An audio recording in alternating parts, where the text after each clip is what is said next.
Blackwater Falls is nestled in the northeastern part of the state, and it's been around for well over 50 or 60 years.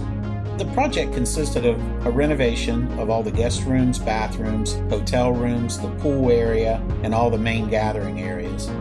Our goal in the renovation was to bring it into the 21st century, but still maintain the feel of the 1950s building and a place to take your family and enjoy a nice long weekend.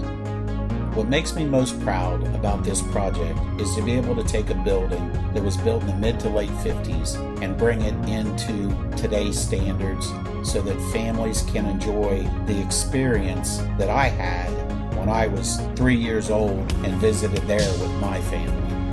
I think the biggest thing is that we want to do is we want to make sure that the end product leaves the customer wanting us to come back. And if we can do that, then we've created a successful project.